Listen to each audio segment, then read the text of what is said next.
Ассаляму алейкум! Добрый вечер, дорогие друзья! Вы на канале «Вкусная еда с Хадиджей». Сегодня вашему вниманию хочу предложить всем известный Наполеон. Мы будем готовить с вами хрустящий, очень нежный и вкусный Наполеон по рецепту моей свекрови. Итак, давайте начнем приготовление. Я всем желаю удачи на кухне. 420 грамм муки пшеничной высшего сорта просеиваем на рабочую поверхность. Делаем углубление. Сейчас будем рубить масло и муку. Желательно, чтобы продукты были охлажденные. И мука, и масло. Масло у меня из морозильной камеры. Здесь 200 грамм. Масло можно нарубить кубиками, а можно на терке. Обваливать в муке масло и натирать на терке. Все хорошенько рубим.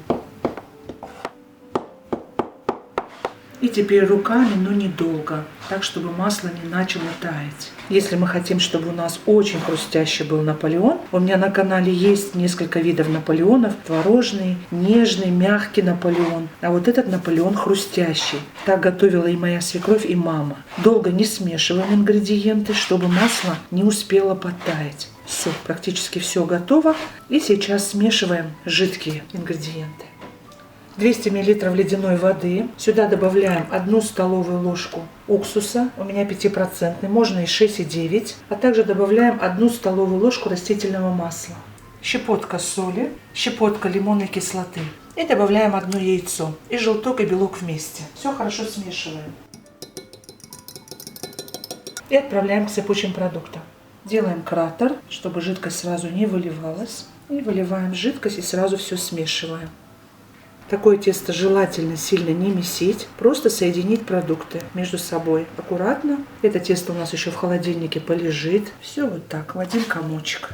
Вот так, как собрали, все, уже не месим. И в пакетик. Видите, тесто как выглядит? Ничего страшного. И вот так отправляем в морозильную камеру на минут 40. 800 мл молока отправляем в сотейник толстостенный. Нам нужно молоко довести до состояния парения. Не кипятить. Соединяем сыпучие продукты. 180 грамм сахарного песка, 10 грамм ванильного сахара, 1 столовую ложку муки пшеничной, 40 грамм крахмала, кукурузного желательно. Все хорошо смешиваем. Сюда же добавляем 2 яйца. И желтки, и белки вместе. Все хорошо смешиваем. Все смешали до однородного состояния. И сейчас сюда же постепенно вводим молоко. И интенсивно помешиваем. Все готово. Снова переливаем в тот же сотейник, в котором разогревали молоко. И сейчас будем варить на среднем огне до загустения. На среднем огне постоянно помешиваем. Как только появятся первые булечки, еще секунд 30-40 и отключаем. Буквально 3-4 минуты, и масса, посмотрите, какая становится красивая, глянцевая. Уменьшаем газ. И вот они, первые булечки, буквально секунд 30. Выливаем в отдельную емкость. Накрываем пленочкой в контакт и до полного остывания. Тесто достали с холодильника. И сейчас подпыляем мукой и раскатываем в пласт.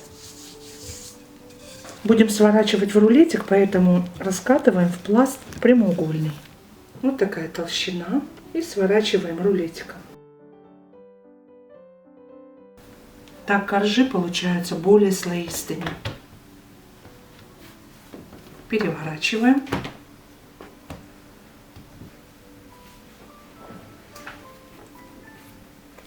И сейчас хорошо подпыляем мукой. Любая манипуляция с тестом нужно дать хотя бы 5 минут. Накрываю пакетом. Подпыляем мукой и раскатываем в пласт.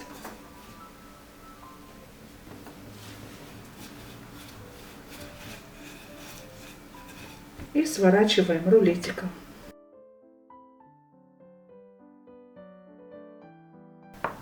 Делим на 6 равных частей. Слои потом раскроются. В момент выпекания будут очень красивые коржи. И лимонная кислота свое дело сделает, и уксус. Очень будут слоистые. Сейчас это под пленочку и в холодильник. А с этим кусочком начинаем работать. Подпыляем мукой, ложим наш рулет на шов, вот так, и раскатываем в пласт. Сверху тоже мукой. Не боимся подпылять мукой, чтобы не прилипало к скалке. Вот такая толщина должна быть. Он расслоится в момент выпекания и будет очень воздушный. У меня тарелка 26 сантиметров в диаметре. И вырезаем. Это пойдет на обсыпку или на следующий корж. Духовка у меня уже включена на 200 градусов. И перекладываем корж на пергамент. Накалываем вилкой. И отправляем в хорошо разогретую духовку 200-210 градусов до золотистой корочки. Включаем вверх-вниз. И теперь только успевай. Один за другим раскатываем и выпекаем в духовке.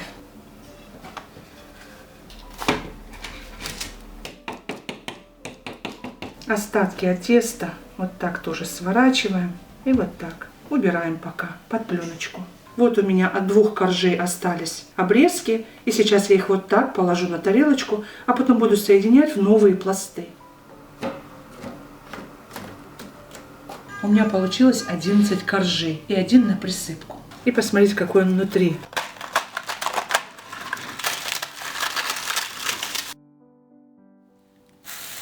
Заварной крем великолепно остыл. Посмотрите, какая консистенция.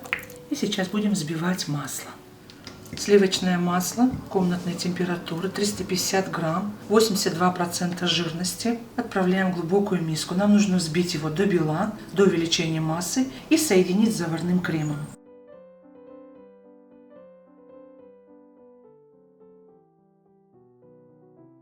Вот такой красивый, нежный и вкусный крем у нас получился. Начинаем собирать Наполеон.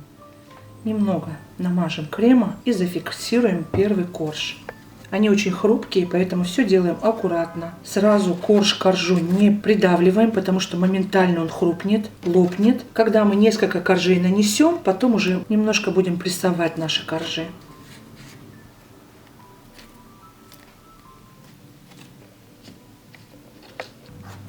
Вот сейчас мы слегка прижимаем.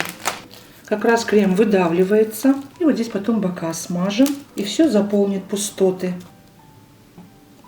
И последний корж слегка придавливаем.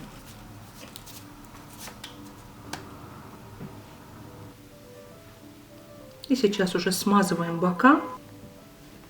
Наполеон готов. И сейчас сверху посыпаем крошкой из боков. Я переложила Наполеон на тарелку, чтобы удобнее было обсыпать. Наполеон готов. И сейчас в холодильник отправляем на 1 час для стабилизации. Часик он у нас постоял в холодильнике, и сейчас будем украшать его. Одним кусочком точно не отделаешься. Какой же он вкусный, хрустящий, просто изумительный. Всем настоятельно рекомендую его приготовить. Если вам понравилось мое видео, ставьте лайк, дорогие друзья. Поддержите наш канал лайком. Делитесь своим видео со своими друзьями и близкими и в соцсетях. Подписывайтесь, если вы еще не подписаны. И не забудьте нажать на колокольчик справа, чтобы не пропускать выход нового видео. Я не прощаюсь с вами, а говорю лишь до свидания, до новых встреч, друзья, на канале «Вкусная еда с Хадиджей». Пока-пока.